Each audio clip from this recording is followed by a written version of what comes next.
Good morning. எல்லோருக்கும் இனிய காலை வணக்கம். இந்த இனிய காலை நேரத்தில் இந்த கோர் கிரியேட்டிங் அவர்ஸ் கூட்டத்தில் கலந்து கொண்ட அத்துணை நபர்களும் அவரதும் குடும்பத்தாரும் எல்லா வளமும் நலமும் பெற்று இன்புற்று வாழ எல்லாம் அல்ல இறைசக்தியை வேண்டி இன்னைக்கு நம்ம ஒரு சில விஷயங்களை நம்ம பார்க்க போறோம். நம்ம என்ன பார்க்க போறோம் அப்படின்னு பார்த்தீங்கன்னா, ஆள் மனசுக்கு நம்ம கொடுக்க வேண்டிய சில விஷயங்களை மட்டும் நம்ம பார்க்க போறோம். மோதி கேரை நம்ம என்ன எதுக்காக ஜாயின் பண்ணியிருக்கோம்? ஒய் மோதி கேர், அது கட்டாயம் எல்லாருக்கும் தெரிஞ்சிருக்கணும். ஒய் மோதி கேர் ஏன் வழக்கம் போல உள்ள பிசினஸ் எல்லாம் விட்டுட்டு ஏன் நம்ம மோதி கேர் பண்ணணும் அப்படின்னு பாக்குறப்போ, அதுல இல்லாதது எதுவுமே இல்லை. நடைமுறை வாழ்க்கைக்கு தேவையான பணம், நடைமுறை வாழ்க்கைக்கு நாம் சுற்றுலாவுக்கு செலவழிக்க வேண்டிய பணம், வெளிநாடு செல்வதற்கான பணம், நம் கனவு காரை வாங்குவதற்கான பணம், கனவு இல்லத்தை கட்டுவதற்கான பணம், இது அத்தனையும் மோதிக்கல்ல இருக்குது. அது மட்டுமல்லாமல் நம்ம எதிர்காலத்துக்கு தேவையான பணத்தை சேர்த்து வைக்க வேண்டியதே இல்லை. மோதிக்கேர்ல நாம குறிப்பிட்ட ஒரு டீமை 4 டீமை நம்ம வளர்த்து வச்சுட்டோம் அப்படின்னா அது ஒரு இன்ஃபினிட்டி பிளான். அது பாட்டுக்கு பணத்தை கொடுத்துட்டு எல்லை இல்லாத ஒரு வருமானம், எல்லை இல்லாத வருமானத்தை கொடுக்கக்கூடிய, அளவற்ற செல்வத்தை கொடுக்கக்கூடிய அற்புதமான வாய்ப்பு மோதிக்கேர்ல இருக்குது. அதனால முதல்ல மோதிக்கேரை நாம எதுக்கு ஜாயின் பண்ணியிருக்கோம், ஏன் ஜாயின் பண்ணியிருக்கோம், நம்ம தேவை என்ன அப்படின்னு நம்ம தெரிஞ்சிருக்கோம். அப்ப என்ன செய்யணும் அப்படின்னா, ஒரே ஒரு விஷயம் எல்லாருக்கும் இருக்கிறது.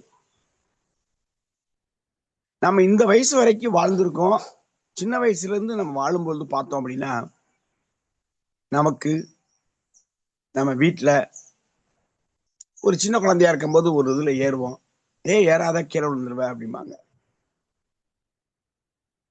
ரொம்ப செல்லமா வளர்த்த எந்த குழந்தையும் பார்த்தீங்க அப்படின்னா அது பிரிஸ்கா இருக்காது. ஏன்னா செல்லமா வளர்த்த குழந்தை கீழே விட்டா கீழே விழுந்துரும், அங்க விழுந்துரும் அப்படின்னு அதை ரொம்ப பதனமா பார்ப்பாங்க. அதனால குழந்தை என்ன செஞ்சிடும், அதற்கான முயற்சியை எடுக்காம போயிடும். சில பேருக்கு சைக்கிள் ஓட்டவே தெரியாம இருக்காங்க, சில பேருக்கு நீச்சல் அடிக்க தெரியாம இருக்காங்க. ஒரு அன்றாட வாழ்விற்கு தேவையான சில பயிற்சிகளை கூட முடியாம இருக்கு. அதற்கு காரணம் முடியாது முடியாது முடியாது அப்படின்னு நம்மளை சுற்றி உள்ள அத்தனை பேரும் இத்தனை வயசு வரைக்கும் நம்மளுக்கு சொல்லி கொடுத்ததுனால நமக்கு என்ன வந்துரும் அப்படின்னா, நமக்கு எதுவுமே தெரியாம போயிடும்.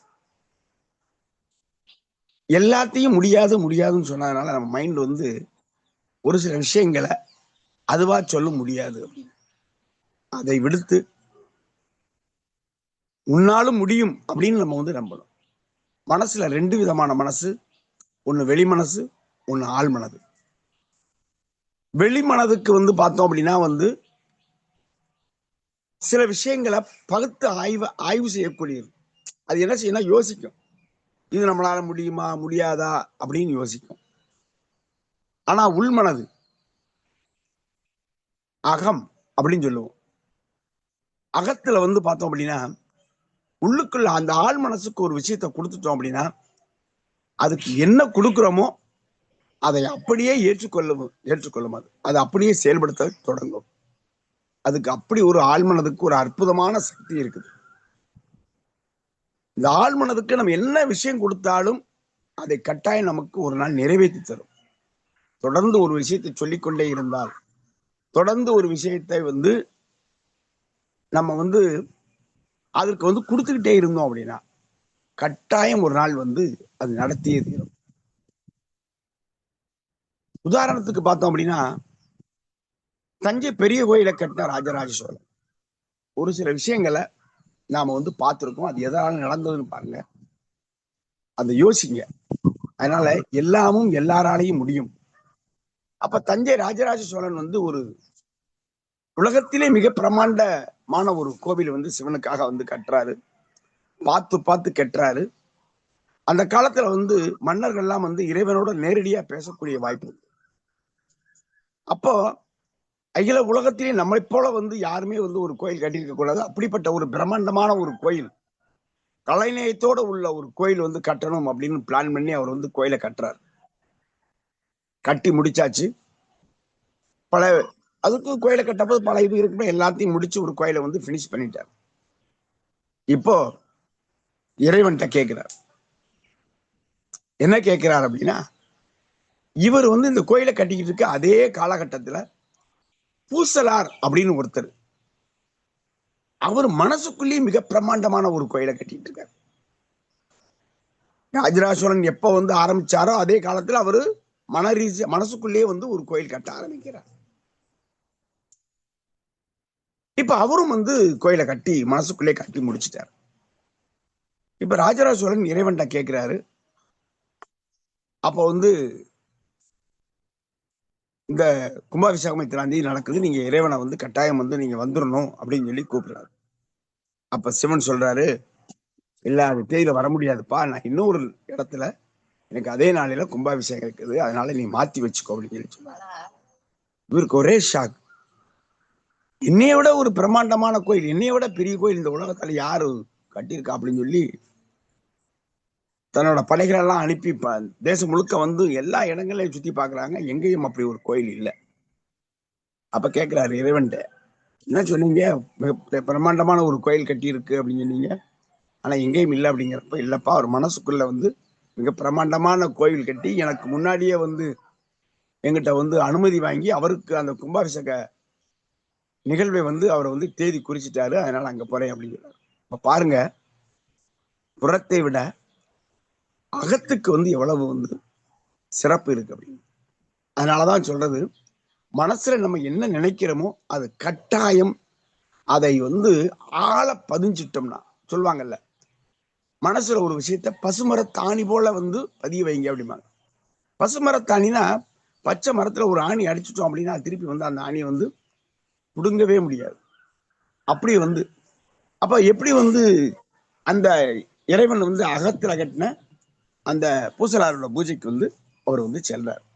அது மாதிரி எப்பவுமே அகப்பூசை வந்து ரொம்ப சிறந்தது அப்படின்னு சொல்லுவாங்க. கோயிலுக்கு போகணும்னு கூட அவசியம் இல்லை. சித்தர்கள்லாம் இங்க உள்ள கோயிலை கூட தியானத்தின் மூலியமாக மன ரீதியா வந்து அதை பார்த்து என்ன செஞ்சிருவாங்க, அங்க இறைவனை வந்து எப்படி எப்படிலாம் வணங்கணும்னு நினைக்கிறாங்களோ அப்படி எப்படிலாம் வணங்கி முடிச்சிருவாங்க. அப்படிப்பட்ட மிக உயர்ந்தது வந்து இந்த மனசு, ஆழ்மனது. இப்போ இன்னொரு உதாரணம், மகாபாரத போர் நடக்குது, அது எல்லாருக்கும் தெரிஞ்சிருக்கும். அதுல ஒரு காட்சியை பார்த்திருப்பீங்க. அந்த போர் நடந்துகிட்டு இருக்கிறப்போ அந்த தேரை விட்டு ஒரு மன்னன் கூட வந்து போயிருப்பான். யாராருக்கு நடக்குது, ஒரு பக்கம் கர்ணன், இன்னொரு பக்கம் அர்ஜுனன். அர்ஜுனனுக்கு தேரோட்டுறது வந்து இறைவனாக இருக்கக்கூடிய கண்ணபிரான், கர்ணனுக்கு தேரோட்டியாக இருக்கிறது சல்லியன் அப்படிங்கிறது. இது எப்படி நடந்தது அப்படின்னா, குந்தி தேவிக்கு சிறிய வயசுலேயே வந்து என்ன நடந்தது, ஒரு குழந்தை பிறந்திருது. அந்த குழந்தைய வந்து பிறந்துருச்சு அப்படின்னு என்ன பண்ணிடுறாங்க, சின்ன வயசுல குழந்தை பிறந்தனால அது வந்து சூரிய பகவான்கிட்ட கேட்டு வந்து அந்த குழந்தைய வந்து வரத்தை வாங்கிறது, உடனே குழந்தை கிடைச்சிருது. அப்ப அது என்ன செய்யன்னு தெரியாம ஒரு பேழை பெட்டிகளை வச்சு ஆத்துல வந்து விட்டுருது. ஆத்துல மிதந்துட்டு போறாரு கர்ணன். அத வந்து ஒரு குதிரையோட்டி அவர் வந்து அந்த குழந்தைய பார்த்து எடுக்கிறாரு, அதை வளர்த்துட்டு இருக்காரு. இப்ப கர்ணன் எங்க வாழ்றாரு, ஒரு குதிரையோட்டி. அப்போ காலங்கள் ஓடுது. அப்ப அவர் என்ன நினைக்கிறார் அப்படின்னா, கர்ணனோட மனசுல ஆழ ஒரு விஷயம் பதியுது. நான் வந்து ஒரு குதிரையோட்டியோட மகனாக இருக்க விரும்பல, எனக்கு வந்து ஒரு மன்னன் வந்து குதிரை ஓட்டணும், மன்னன் வந்து குதிரை வண்டி ஓட்டணும் அப்படின்னு அவர் மனசுல ஆழ பதிகிறாரு. காலங்கள் கடக்குது, போர் வருது. மகாபாரத போர் வரும்பொழுது துரியோதனன் வந்து கர்ணன்ட்ட வந்து அந்த போருக்கு வந்து அனுப்புறாரு. அப்ப வந்து அவர் சொல்றாரு, நான் போகணும் அப்படின்னா எனக்கு வந்து ஒரு மன்னர் வரணும் அப்படிங்கிறப்போ சல்லியன் அப்படிங்கிற மன்னரை வந்து கூப்பிடுறாங்க, அங்க தேசத்து மன்னர். அப்போ அவர் சொல்றாரு, நான் வந்து எப்படி வந்து நீங்க ஏத்துக்கலாம், ஒரு குதிரை ஓட்டி மகனை நீங்க வந்து அந்தஸ்து கொடுத்து பெரிய ஆளா வச்சிருக்கலாம், ஆனா நான் வந்து முடியவே முடியாது அப்படின்னு சொல்லி அவர் சொல்லும் பொழுது, இப்போ துரியோதனன் இந்த இடத்துல சமயோசிதமா செயல்பட்டு என்ன சொல்றாரு அப்படின்னா, அர்ஜுனனுக்கு தேரோட்டுறது யாரு அப்படின்னு கேட்கிறார். கண்ணன், இறைவனாகிய கண்ணன் வந்து அர்ஜுனனுக்கு போட்டு, அப்ப வந்து தேரோட்டுறது வந்து சாதாரண விஷயம் இல்ல. அப்ப அவருக்கு ஈக்குவலா வந்து நீ செய்யணும், அந்த கண்ணனுக்கு ஈக்குவலா நீ வந்து தேரோட்டினாதான் வந்து அதை கொண்டு போக முடியும்னு சொல்லி சொல்றாரு. இது எதுக்கு சொல்றேன்னா, சின்ன வயசுல ஆள பதிஞ்ச ஒரு விஷயம் யாருக்கு, கர்ணனுக்கு. தான் வந்து ஒரு தேரோட்டியோட மகனாக வாழல, ஒரு மன்னனுக்கு தேரோட்டம் நினைக்கிறாரு. அது வந்து காலத்தின் கட்டாயம், அது நடந்தே தீருது. இதுதான் ரொம்ப முக்கியம். நம்ம புராணங்கள்ல கூட நிறைய விஷயங்கள் இருக்குது. ஒரு கோயிலுக்கு போறோம், என்ன சொல்லுவாங்க, கோயிலுக்கு போறதுல சில சாமி கும்பிடுறது கூட சில வழிமுறைகள் இருக்குது.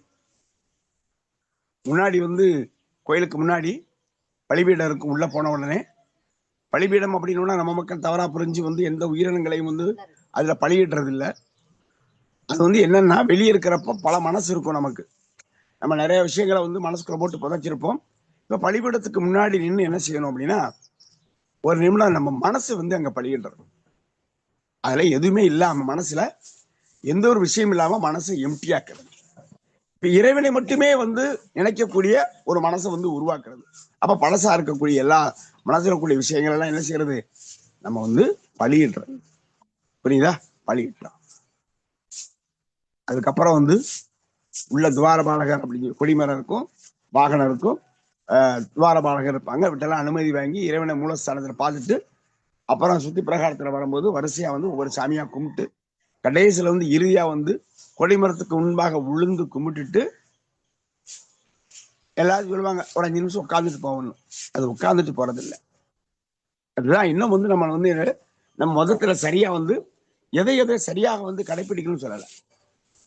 கொடிமரத்துக்கு முன்பாக உளுந்து அமைச்சிட்டு உட்கார்ந்து என்ன செய்யணும்னா, அப்படியே கண் உட்கார்ந்துட்டு அந்த கோயிலுக்குள்ள நம்ம நுழைஞ்சதுல இருந்து வெளியே நம்ம வெளியே பார்த்தோம் பார்த்தீங்களா, அத்தனை விஷயங்களையும் கோயிலுக்குள்ள நுழைஞ்சதுல இருந்து திருப்பி வந்து உட்கார்ற வரைக்கும் நம்ம பார்த்த அத்தனை தெய்வங்களையும் மனசுக்குள்ள கொண்டு வரணும். ஒவ்வொரு உருவங்களுக்கும் ஒரு இது உண்டு. இப்ப விநாயகர் அப்படின்னா அந்த உருவத்துக்கு என்ன தன்மை உண்டு அப்படின்னா, நீங்க செய்கின்ற தொழிலை வந்து காரிய தடைகளை நீக்கி நம்மளுக்கு நிலை செய்யக்கூடிய ஒரு வாய்ப்பை வந்து யார் கொடுப்பாரு, விநாயகர் கொடுப்பாரு. முருகன்னா வந்து வெற்றி. இப்படி ஒவ்வொரு கடவுளுக்கும் அந்த அமைப்பு இருக்கு பார்த்தீங்களா, அந்த கையில வந்து ஆயுதங்கள் வச்சுட்டு இதுக்கெல்லாம் ஒவ்வொரு விஷயங்கள் உண்டு. அப்போ அது நீங்க வந்து கண்ணார பாக்குறப்ப அது உள்ள வந்து ஆழ் மனசுக்குள்ள ஆழ பதிஞ்சு அது பிரபஞ்சத்தோட கனெக்ட் ஆகி அது வந்து நமக்கு வந்து சில விஷயங்கள். அதனாலதான் நம்ம வந்து என்ன செய்யக்கூடாது அப்படின்னா, உள்ள மனசுக்குள்ள ஆழ ஒரு விஷயத்தை பதிய வச்சுட்டோம் அப்படின்னா கட்டாயம் அது வந்து என்ன செய்யும், அது ஒரு நாள் நமக்கு நடந்தே தீரும். மோதிக்கல்ல என்னவா வரணும் அதெல்லாம் கவலை இல்லை. ஒண்ணு நீங்க டாப் லெவல் என்ன இருக்கோ அது வரணும்னு நினைக்க மனசுக்குள்ள ஆழ பதிங்க வச்சுட்டோம் அப்படின்னா, எல்லாரும் நினைக்கிறோம் யாரு சேர்றா யாரு சேர்றா யாரு சேர்றா, இது கிடையாது. நான் இதுல வரணும் அப்படின்னு நினைச்சிட்டா அந்த மனசு ஆழ பதிஞ்சு தினசரி எனது வாழ்க்கையில வந்து இது நடந்ததாகவே நீங்க வந்து கற்பனை செய்து அதை பார்க்க வேண்டும். அது பார்த்தோம் அப்படின்னா கட்டாயம் வந்து அது ஒரு நாள் நடந்தே தீரும். கட்டாயம் அந்த விஷயம் வந்து பிரபஞ்சம் வந்து நீங்க என்ன நினைக்கிறீங்களோ அந்த நினைச்ச விஷயத்தை நடத்தி கொடுக்க வேண்டிய பொறுப்பு வந்து பிரபஞ்சத்துக்கு உண்டு. இந்த அண்டமும் பிண்டமும் ஒன்று அப்படிம்பாங்க. அண்டத்துல என்ன இருக்குதோ அதுதான் இந்த பிண்டம். பிண்டம்னா உடல். உடல் என்ன இருக்குது, 70% நீர், 30% வந்து அந்த கறி எலும்பு இதெல்லாம் சேர்ந்து. அண்டத்துல என்ன இருக்குது, பூமியில அங்கே அதேதான் 70% நீர், மீதி வந்து நிலப்பரப்பு. இந்த மண்ணும் மனசும் ஒண்ணும் அப்படிம்பாங்க. இந்த மண்ணுல என்ன விதைக்கிறோமோ அது வந்து முளைக்கும். மண்ணுல நெல் விளைச்சா நெல் விளையும், முள்ளு விளைச்சா முள்ளு விதைச்சா என்ன நடக்கும், முள்ளுதான் முளைக்கும். அப்ப மண்ணும் மனசும் ஒண்ணு. அப்ப இந்த மனசுக்கு நல்ல விஷயங்களை, பாசிட்டிவான நேர்மறை சிந்தனைகளை மட்டுமே விதைத்துக் கொண்டே இருக்க வேண்டும். அப்படி நேர்மறை சிந்தனைகளை விதைத்துக் கொண்டே இருந்தால் மட்டுமே நம்ம வாழ்க்கையில எங்க உயரத்துக்கு போகணுமோ அந்த உயரத்துக்கு நம்ம வந்து போக முடியும்.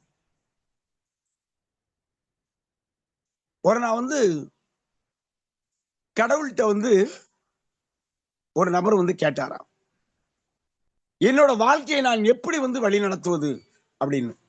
கடவுள் சொன்னாராம், நீ தங்கி இருக்கக்கூடிய அந்த அறையை வந்து சுத்தி பாரு அப்படின்னாராம்.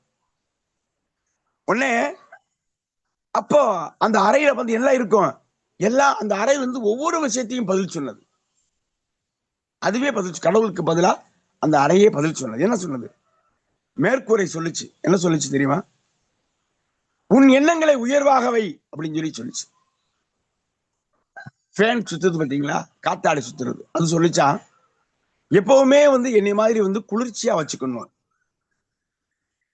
கடிகாரம் சொன்னதான் நேரத்தை மதிக்கணும் அப்படின்னு. நேரத்தை வந்து மதிக்கணும் யார் சொன்னது? கடிகாரம் சொன்னது. காலண்டர் சொல்லிச்சான், என்னை மாதிரி தினமும் உன்னை புதுப்பித்துக் கொண்டே இரு அப்படின்னு சொல்லி சொல்லிச்சான். காலண்டர் டெய்லி வந்து நேற்று ஒரு தேதியா இருக்கும், இன்னைக்கு புது வேற தேதியா மாறிடும். என்னை மாதிரி உன்னை வந்து தினமும் தினசரி புதுப்பித்துக் கொண்டே இரு அப்படின்னு சொல்லி சொல்லிச்சான். மணிப்பரிசு சொல்லிச்சான், வருங்காலத்துக்காக சேமிச்சு வச்சுக்கோ அப்படின்னு சொல்லி சொல்லிச்சான். விளக்கு சொல்லிச்சான், என்னை மாதிரி மற்றவர் வாழ்க்கையில் ஒளியேற்று அப்படின்னு சொல்லி சொல்லிச்சான். ஜன்னல் சொன்னதான் பரந்த மனப்பான்மையோட இரு அப்படின்னு சொல்லி சொல்லிச்சான். அந்த தரை இருக்கு பாத்தீங்களா, அது சொல்லிச்சான், என்னை மாதிரி பணிவாக இரு அப்படின்னு சொல்லிச்சான். படிக்கட்டு சொல்லிச்சான், ஒவ்வொரு படியிலும் வாழ்க்கையில ஒவ்வொரு படியிலும் ஏறும் பொழுது கவனமாக அடி எடுத்து வை அப்படின்னு சொல்லி சொல்லிச்சான். இது போல வாழ்க்கையில நாம வந்து கடைபிடித்து வந்தாலே மிக உயர்ந்த இடத்துக்கு போகலாம். என்னோட வாழ்க்கையில் நடந்த ஒரு விஷயத்தை சொல்றேன். அதாவது நம்ம ஆள ஒரு விஷயத்தை பதிச்சிட்டோம் அப்படின்னா கட்டாயம் அது நடந்து தீரும். 1999 நான் வந்து திருச்செந்தூர் பாத யாத்திரை போகக்கூடிய பழக்க வழக்கம் தொடர்ந்து வந்து கிட்டத்தட்ட 30-36 ஆண்டுகள் வந்து நான் வந்து தொடர்ச்சியா வந்து பாத யாத்திரை போயிருக்கேன். அப்போ பொதுவா கேட்பாங்க பாத யாத்திரை என்ன அப்படிம்பாங்க. அதுல வேற ஒரு பெரிய சப்ஜெக்டே இருக்கு அதுக்குள்ள.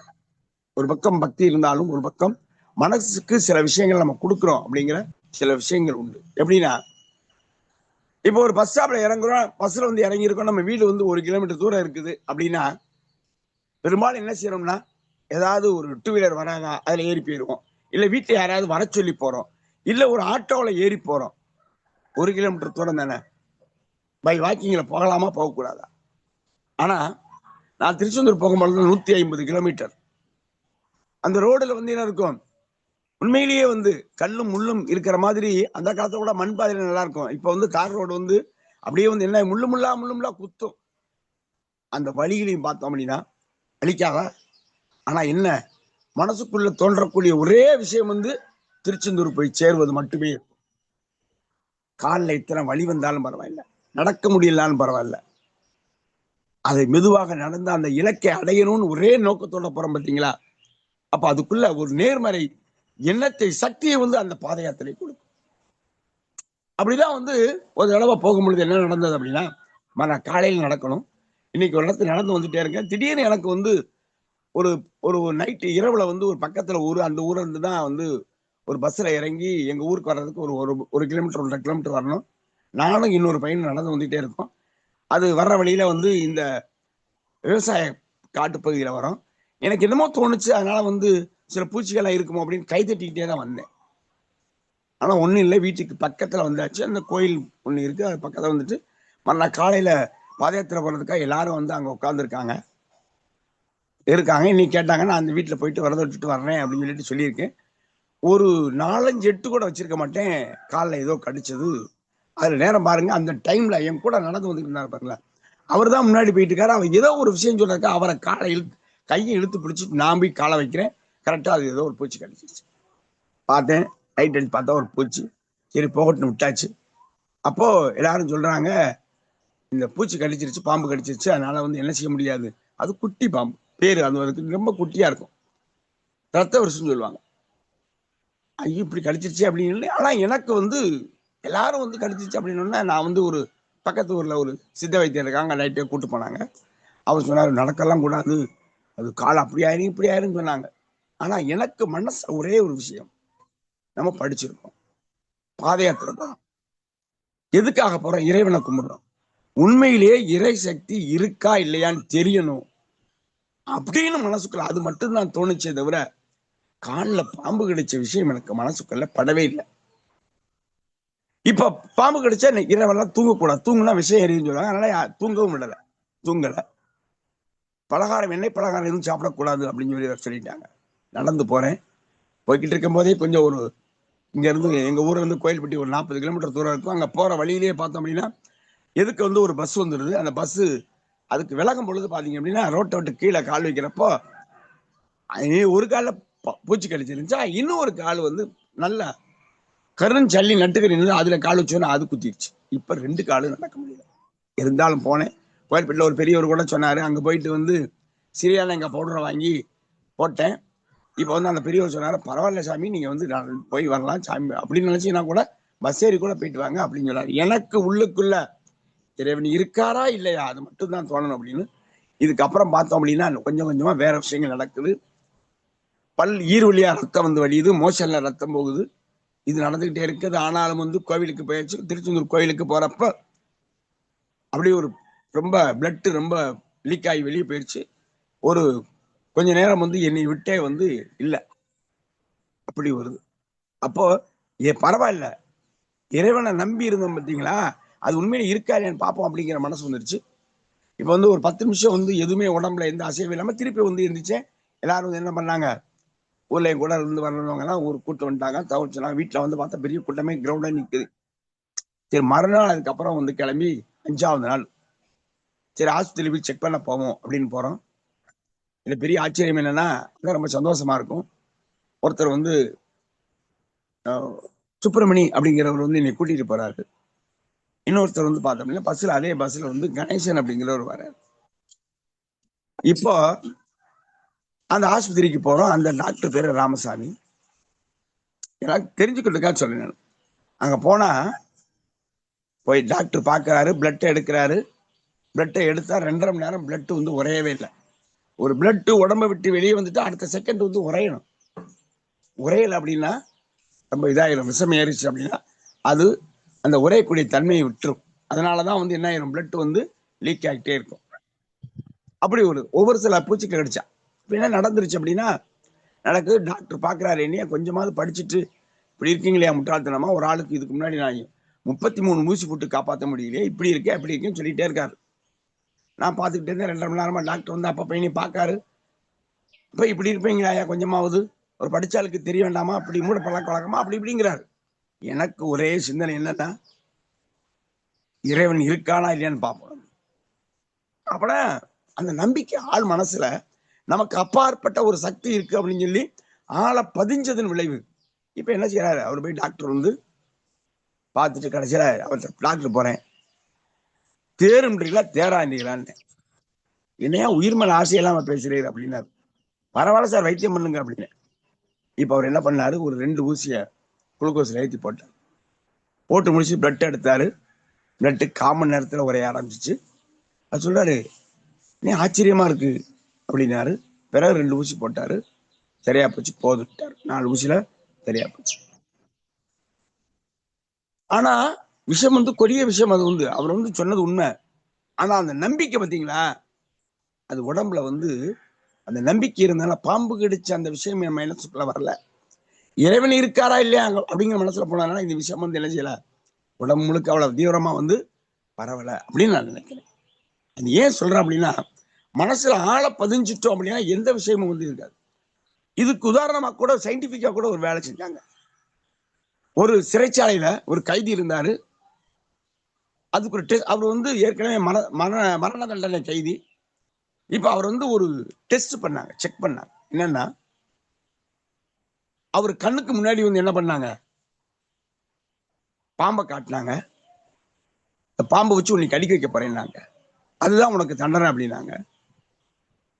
ஆனா வந்து பாம்பு வச்சு கடிக்க விடல. அவங்க என்ன பண்ணாங்க, ஒரு சின்ன கயரை வந்து எடுத்துட்டு அதுல சின்ன குண்டூசி மாதிரி 2 விஷயங்களை வச்சு பின்பக்கமா நறுக்கு ஊத்தி வந்து குத்திட்டாங்க. இது என்னன்னா ஆக்சுவலா வந்து பாம்பை வச்சு கடிக்க விடல. இப்ப என்ன ஆயிடுச்சு அப்படின்னா கொஞ்ச நேரத்துல வந்து அவர் வந்து என்ன ஆயிட்டாரு, இறந்துட்டாரு. அவருக்கு என்னன்னா பாம்பு கடிச்சிருச்சு அப்படின்னு நம்மளை பாம்பு கடிக்க வச்சு நம்மளை கொண்டுட்டாங்க பிளான் பண்ணி அவர் இதாயிட்டார். கடைசியில் அவர் இறந்தவரை டெஸ்ட் பண்ணா அவர் பிளட்லயே ரத்தம், அந்த ரத்தத்திலேயே வந்து விஷத்தன்மை இருந்ததா. பாருங்க, பாம்பு கடிக்கல, ஆனா வந்து அது நடந்தது. ஏன் சொல்ல அப்படின்னா இந்த மனசு இருக்கு பாத்தீங்களா, அதுக்கு நீங்க என்ன கொடுத்தாலும் அது நடக்கும் அப்படிங்கிறதுக்கு தான் நான் இந்த விஷயங்கள் எல்லாம் சொல்லிட்டு இருக்கேன். அதனால நல்ல விஷயங்களை வந்து நம்ம என்ன செய்யணும், கொடுக்கணும். மோதிக்கல எனக்கு என்ன வேணும் அதை மட்டும் நீங்க பிளான் பண்ணுங்க. உங்களுக்கு நடக்க வேண்டிய விஷயங்களை, உங்களுக்கு என்ன கிடைக்க வேண்டுமோ அதை இந்த பிரபஞ்சம் தரும். டெய்லி வந்து காலைல எந்திக்கணும், நீ வந்து எனக்கு வந்து இது நடக்கணும் அப்படின்னு மட்டும் சொல்லிருங்க. அப்ப என்ன சொல்றாருன்னா, நம்மை போல கனவுகளோடு சுற்றி கொண்டிருக்கக்கூடிய நபர்களை இறைவன் கண்ண காட்டுவார். இல்லைன்னா இந்த இந்த கண்ணு முடிப்பாங்கல்ல, ஒரு இது இல்லாத ஆட்களை தான் காட்டுவாங்க நமக்கு. எந்த விதமான எதிர்கால சிந்தனை இல்லாத ஒரு எதிர்மறை சிந்தனை உள்ளவங்களை தான் பிறந்து காட்டுவார். நமக்கு வந்து நேர்மறை சிந்தனை உள்ள ஆட்களை வந்து நமக்கு கிடைக்கணும் அப்படின்னா நீங்க இறைவன் பிரபஞ்சத்தை சொல்லுங்க. காலைக்கு ஒவ்வொரு நாளும் வந்து இன்றைய நாள் வந்து எனக்கு வந்து மிக அற்புதமான நாள். இன்னைக்கு வந்து நிறைய பேர் மோதிக்கேர்ல வந்து என்னை நோக்கி வந்து வருவாங்க. நான் சொல்ற விஷயத்தையெல்லாம் கேட்பாங்க. நான் வந்து மோதிக்கேர்ல வந்து நிறைய பேரை வந்து அவங்கள வந்து செழிப்பாக்க போறேன். நிறைய பேரோட வாழ்க்கையில வந்து மோதிக்கேர் மூலியமா ஒரு எதிர்காலத்தை, ஒளிமயமான எதிர்காலத்தை நான் உருவாக்க போறேன் அப்படின்னு மட்டும் இறைவன்ட்ட வேணுங்க. அது மாதிரி அப்ப இறைவன் நம்ம அந்த கிடைக்கிறப்பவே இறைவன் அந்த எனக்கு கார் வேணும் இதெல்லாம் கிடைக்கிறப்பவே அது எதற்காக அதோட பலனையும் சேர்த்து கூட சில நினைக்கிறோம். அதனால வந்து நம்ம நினைக்கிறது வந்து ரொம்ப வந்து முக்கியமா வந்து சிறப்பா வந்து நினைக்கணும். என்ன நினைத்தாலும் அதை வந்து என்ன செய்யணும், அந்த கனவு ரொம்ப முக்கியமானது. அதை கனவை ஆழ பதிய வைக்கணும். அதனாலதான் சொல்லுவாங்க, நீங்க என்ன நினைக்கிறீங்களோ அந்த விஷயத்த வந்து படமா மாற்றி அது உங்க அறையில அடிக்கடி கண்கள்ல படுமாறி செஞ்சிருங்க. நிச்சயமாக வந்து நடக்கும். இன்ஃபினிட்டி பிளானவே வந்து நச்சுன்னு வந்து படமா வரைஞ்சு 4 லெக்கு டாப் லெவல்ல என்ன வேணுமோ நீங்க யூ கீழே 4 ABCDன்னு போடுங்க. கீழே ஒவ்வொரு இது என்ன லெவல்ல வரணும் அவங்க இருப்பாங்க அப்படின்னு போட்டு வைங்க. 4 ஸ்டெப்பு தானே, 4 லைன்ல இருந்து நிற்க போறாங்க. கட்டாயம் அது போன்ற நபர்களை இந்த பிரபஞ்சம் உங்களுக்கு தேடி கொடுக்கும். அதனாலதான் சொல்லுவாங்க, வீடுகள்ல கூட பூஜை பண்ணும் பொழுது அந்த வாசப்படி நிலைய வந்து அடிக்கொருக்க வந்து பத்தி காட்டுவாங்க. சில இது ஒரு சில இதுகள்ல இருக்குது. இது இந்து மதத்துல மட்டும் இல்லை, எல்லா நிலைகள்லையும் இன்னைக்கு வந்து இருக்கு அப்படின்னா வந்து பார்த்தோம் அப்படின்னா முடியும். தான் எடுத்த ஒரு கருத்துக்களை உலகம் முழுக்க கொண்டு செல்ல முடியும் அப்படின்னு நினைச்சக்கூடிய எல்லா விஷயங்களும் நடந்திருக்கு. கிறிஸ்டியானிட்டியில என்ன நடந்துச்சு, இயேசு வந்து இன்னைக்கு 2026 வருஷமாகுது. அது கிறிஸ்துவோட அந்த நாள்ல இருந்து தான் கணக்கு. அவர் வந்து சிலுவையில் அறையப்படும் பொழுது அவர் தெரிந்த 12 சீடர்களும் எங்க போயிட்டாங்க, வேற வேற இடங்களுக்கு வந்து ஓடி ஒளிஞ்சு மறைவா இருந்தாங்க. கிறிஸ்துக்கு பின்னாடி அவர் சிலுவையில் அறையப்பட்ட பின்னாடி அந்த 12 சீடர்களும் இன்னைக்கு உலகம் முழுக்க பரவி உலகம் முழுக்க இன்னைக்கு கிறிஸ்டியானிட்டி மதத்தை வந்து பரப்பியிருக்காங்க. அவரோட கொள்கைகளை பரப்பியிருக்காங்க. என்னென்ன வகைகளெல்லாம் முடியுமோ அத்தனை வகைகளிலும் சர்ச்சுகளாகவும் தேவாலயங்களாகவும் பள்ளிகளாகவும் மருத்துவமனைகளாகவும் கொண்டு வந்து இந்த மதத்தை வந்து இன்னைக்கு பரப்பி வச்சிருக்காங்க. நடந்தது அப்ப சாதாரணம் கிடையாது. நினைத்தால் நாம நினைக்கிறது நிச்சயமாக நடக்கும். எதிர்கால சந்ததிக்கு மிகப்பெரிய ஒரு வருமானம். நாம் இல்லாவிட்டாலும் மற்ற எந்த தொழில் பண்ணாலும் நம்ம இருக்கிற வரைக்கும் தான், நம்ம இருக்கிற வரைக்கும் தான் வருமானம். ஆனா மோதிக்கேர்ல மட்டும்தான் நல்ல டீம் 4 டீமை உருவாக்கி வச்சிருந்தால் நம்மளுக்கு பின்னாடி நம்ம தலைமுறை தொட்டு தலைமுறையாக வருமானம் வரக்கூடிய ஒரு அற்புதமான வாய்ப்பு. நம்மளுக்கு என்னெல்லாம் தெரியுமோ 4 டீம்ல இருக்கக்கூடிய 4 நபர்களை கண்டுபிடித்து அந்த 4 பேருக்கும் பயிற்சி கொடுக்கறத நம்ம வேலை. இன்னைக்கு நடக்கக்கூடிய 1000 பிவி 2000 பிவி 3000 பிவிக்காக கிடையவே கிடையாது. நீங்க 4 நபர்களை இந்த நெட்வொர்க் மார்க்கெட்டிங் என்ன, நெட்வொர்க் மார்க்கெட்டிங்ல ஏன் மோதிக்கேர் சிறந்தது, மோதிக்கேர் சிறந்தது ஏன் நான் மோதிக்கேர் பண்ணணும், மோதிக்கேர் எனக்கு என்ன வேணும் அப்படிங்கிற விஷயத்தை புரிந்து கொண்டு நமக்கு என்னெல்லாம் தெரியுமோ அவ்வளவு விஷயங்களையும் அந்த 4 பேருக்கு வாழ்க்கையில கற்றுக் கொடுத்து நம்மை போலவே ஆர்வம் உள்ளவர்களாக பயிற்சி பெற்றவர்களாக மாத்திட்ட 4 சீடர்களை எப்படி இறைவனுக்கு பின்னாடி 4 சீடர்கள் இருந்தாங்களோ அதே மாதிரி 4 சீடர்களை உருவாக்கி வச்சிட்டோம் அப்படின்னா இந்த வாழ்க்கையில நம்ம என்ன நினைக்கிறோம், எதிர்கால சந்ததி நிச்சயமாக நம்மளோட பரம்பரை செல்வந்தர் பரம்பரையாக மட்டுமே இருக்கும். அது நாம் உருவாக்கி வச்ச சொத்துக்களை நிச்சயமாக அழிக்கவே முடியாது. அப்படிப்பட்ட ஒரு மகா சக்தி இருக்குது. அது எங்க இருக்குன்னா அந்த ஆழ்மன சக்திக்குள்ளதான் இருக்குது. அங்க சொல்லுங்க, உங்களுக்கு என்னெல்லாம் வேணுமோ அங்க சொல்லுங்க. வீட்டுக்குள்ள இருந்தோம் அப்படின்னா அமங்கலமாக பேசக்கூடாது அப்படின்னு சொல்லி சொல்லுவாங்க பெரியவங்க. ஏன் அப்படின்னா அந்த வாசப்படிக்கு பக்கத்துல 2 தேவதைகள் இருக்குமா. அந்த 2 தேவதைகளும் அதுக்கு வேற எந்த வார்த்தையும் சொல்ல தெரியாதான்.